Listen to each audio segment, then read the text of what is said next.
Hey guys, it's Risa Shea. Welcome back to my Synthetic Wigs 101 series. If you missed the first two videos on where to buy wigs and how to pick them out, make sure you check those out as well. Let's get into today's video, which is how to apply and blend your synthetic wigs.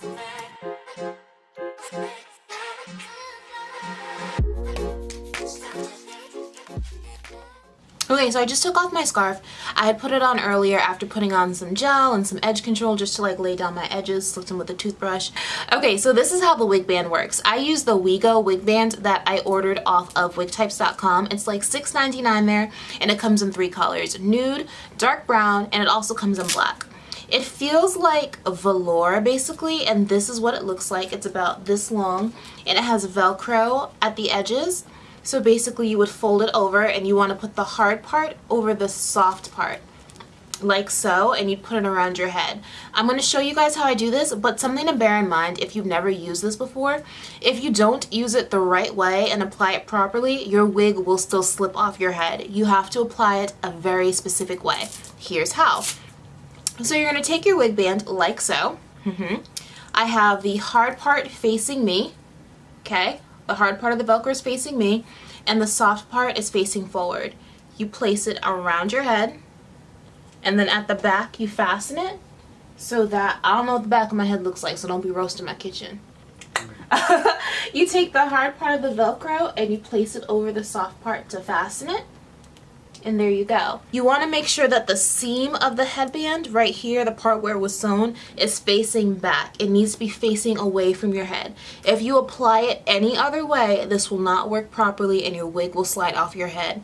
If you apply it properly, you will not have any problems. I've tested this a bunch of places and it works just fine. I could even wear my wigs using this and not use bobby pins like I typically do, but I still use bobby pins just to keep the wig flat to my head. So this keeps the wig on. It's not gonna go anywhere, but I use the bobby pins to keep the edges of the wig down on the front of my head, if that makes sense. So that is how you apply this wig band. Like I said, you can get it on Wig Types for pretty cheap. It comes in a few different colors. You can also order it on Amazon as well. They are just more expensive, but at Wig Types, I guess it doesn't really pan out unless you're gonna spend enough to get free shipping. So where you buy it from is up to you, but this is how you use it. Ew. Face, face, face, face. Okay, so then I just apply my wig of choice right over the band. Basically, I will take my wig. I'm trying not to get makeup on my white denim vest, so hang on now. Slide it over.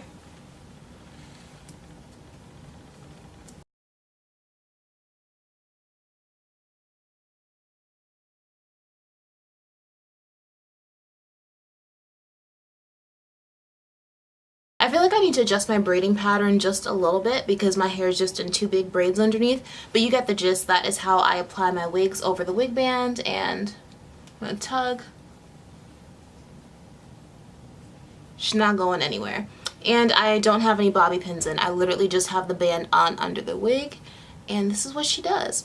So if you are an avid wig wearer, I definitely suggest investing in one of these wig bands. It is really helpful, especially if you're ever scared about being in a situation where your wig might get shifted, tugged, anything like that. Definitely get yourself a wig band, and girl, learn how to work with some bobby pins. They be working magic. Because before wig bands, all I was really doing was bobby pinning my hair down so it didn't go anywhere. But that and a wig band, girl, you can make it through anything. Okay, so I also want to show you guys how I would prepare a wig straight out of the box to wear it. This is one of my favorite units. It's by Sensational. It is their custom cap quality lace wig, 30 inches, and my new favorite color, which is T1B30. And like I talked about earlier with the color coding system, it basically will kind of look like this. It'll have darker roots that are like off black, and then the rest of the hair will be a highlighted color. I do already have a review on this unit on my channel in the color 1B. Ooh, yes. Gonna have me looking like Beyonce and things. I'm just going to take it out of the package. And I typically don't really save the boxes, but I save like the plastic packaging. I'm gonna remove all the padding and things like that. I should have bought a second one of these, dang it.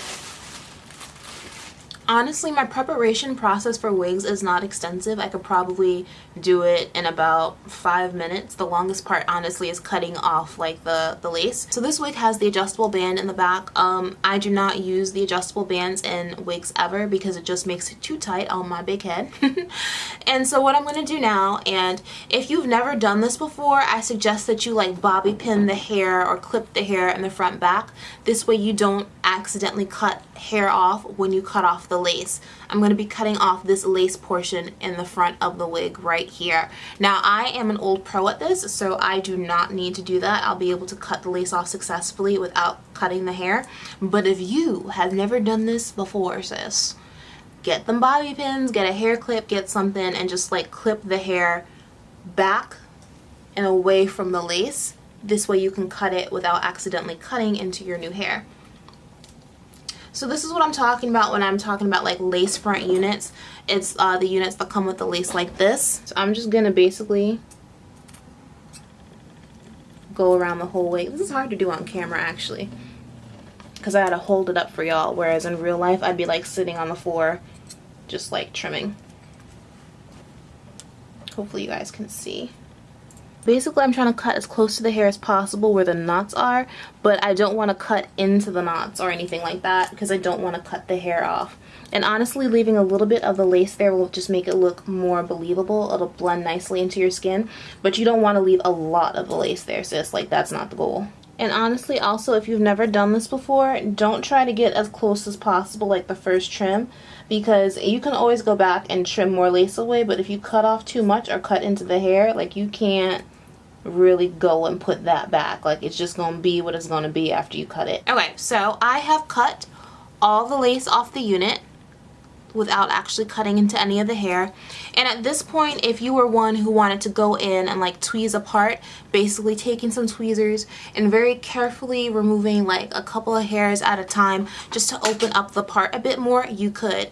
I know how to work with this unit because I've worn it so much, so I'm going to opt to do something else. I'm going to take my face powder. This one is by Black Radiance. It is the Soft Focus Finishing Powder in the shade Creamy Bronze, and this is what I'm wearing on my face to like set my foundation and whatnot. And then I'm going to take a powder brush and I'm going to just kind of like press that into the entire lace part of the wig, all up under where the part would be and everywhere that there is lace. This way, when I flip the unit around, it looks more scalp-like, like you're seeing that skin tone like scalp color.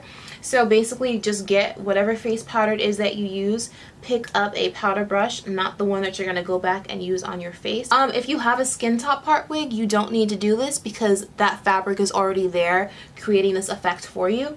But if you've purchased a lace wig and you want to make it look more believable, I definitely suggest doing this.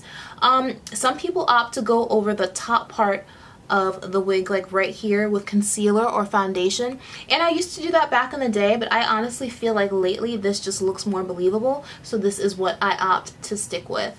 And then of course, anytime I feel like I want to touch up that part, I'm going to go back and do the same thing, get some powder and stamp it on in there. And let's put this on. I love this unit because it's not one I have to do a lot with to make it look believable. Like, it's literally good right out the package, and I love wigs like that. Okay, and this is what that wig looks like. All I did was literally plop it on my head. I didn't do any extra steps off camera. Like, that was literally it. And you can pull it back just the tiniest bit to reveal some baby hairs for more like real hair realness. Well, that's basically it. I would just then like style it appropriately on my head. Gotta decide how I want it. Do I want the part in the middle? Kind of feel like I want a side part. And this is one of those wigs, as you guys saw, that doesn't have a huge parting space. So when I want to adjust the part, I gotta just like shift the wig. Alright, alright. This might be the new color, y'all. This might be her.